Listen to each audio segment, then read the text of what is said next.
yang susah sekali untuk kita bisa khusyuk.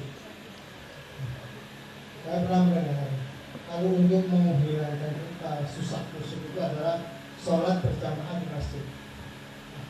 Itu apa benar kata-kata itu? Karena kalau masalah ketika itu, kalau salah satu dari jamaah atau imam khusyuk, kita akan khusyuk. Masya Allah, barakallahu fiik. Iya jamaah, ini pertanyaan yang menarik ya, karena berkaitan dengan yang pertama ditanya nanti di padang mahsyar adalah sholatnya gitu kan. Kalau sholatnya benar, insya Allah yang lainnya benar. Bicara benar sholatnya ini adalah meliputin beberapa aspek. Dari sisi syarat rukun terpenuhi ya, seperti itu. Kemudian khusyuk itu bukan syarat sahnya sholat, tapi ternyata khusyuk itu menjadi penentu pahala sholat. Ada orang yang sholat, kata Nabi SAW, walaysa lahu min sholatihi illa nisfuha. Ada orang sholat hanya mendapatkan setengah. Ada yang dapatnya ya, ada yang seperempat, ada yang seperlima, ada yang seperempat ya, ada yang seperlima, ada yang seperenam, ada yang sepertujuh, ada yang sepersepuluh, ada yang tidak dapat apa-apa. Sholat tapi gugur, dia jadi nggak wajib sholat. Tapi dari sisi pahala, memang kita harus berusaha memperhatikan masalah khusyuk ya. Khusyuk ini bagaimana caranya mendapatkan khusyuk? Kalau dikatakan sholat di masjid bisa khusyuk, insya Allah ya. Tapi juga boleh jadi tidak. Ada orang sholat berjamaah di masjid, sebelum takbir ikut ngirim WA. Taruh terus Allahu Akbar, mikiri WA ini, iki uang jawab apa kira-kira seperti itu. Jadi khusyuk itu harus dipersiapkan dari diri kita sendiri dulu. Kemudian tempatnya, tempat itu juga mempengaruhi kekhusyuan. Jadi ada faktor internal, ada faktor eksternal. Orang kalau sudah dirinya khusyuk, mau di depannya ada apapun dia akan khusyuk. Tapi kalau dirinya sih belum khusyuk, maka ada orang yang lihat sejadah itu, mikiri sejadah itu, iki kira-kira piro regane? Kok empuk sejadah iki? Loh iya jemaah. Padahal di masjid ini sudah. Dan kalau dikatakan apabila ada imamnya khusyuk ya, insya Allah semuanya dapat khusyuk, enggak sebenarnya. Jadi tetap ya kita enggak khusyuk gitu loh. Berapa sering kita sholat, imamnya mau copo mau ya. Al-Fatihah, ya jelas Al-Fatihah. Mari ini Al-Fatihah mau coba surat apa?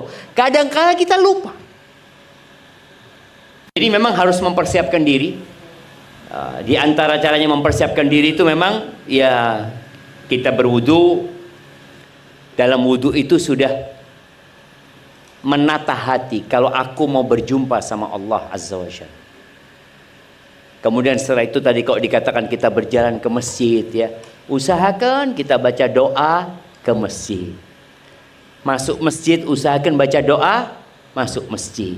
Kalau belum waktu qomat usahakan sholat sunnah. Ini semua adalah persiapan menuju kepada khusyuk tadi.